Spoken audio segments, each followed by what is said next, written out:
नमस्कार। हमारा आज का टॉपिक है जनरेशन एंड कंप्यूटर्स। तो चलिए टॉपिक शुरू करते हैं।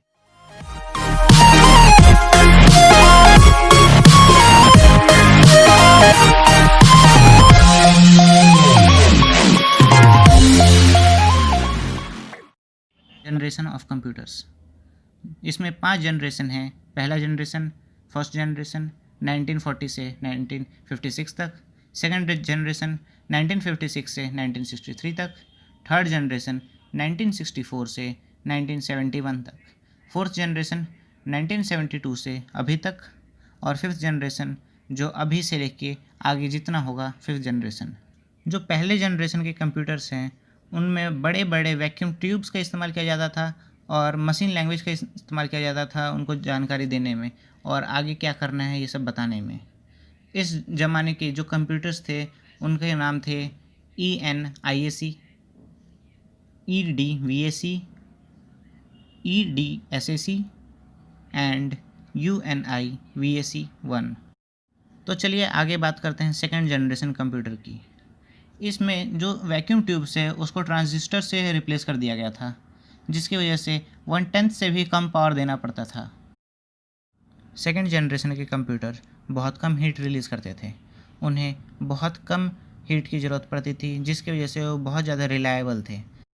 और साथ ही साथ पहला ऑपरेटिंग सिस्टम सेकंड जनरेशन में ही डेवलप किया गया था।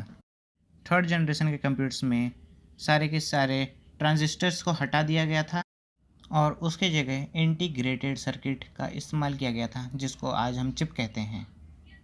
फिर धीरे धीरे इन चिप्स का इस्तेमाल बढ़ा और जहाँ पहले छोटे छोटे चिप्स का इस्तेमाल किया जाता था जिसमें बहुत कम डाटा स्टोर होता था, बहुत सारे ट्रांजिस्टर को है ना इंटीग्रेट करने लग गए, जिसकी वजह से 100 ट्रांजिस्टर्स भी एक चिप में आ जाते थे।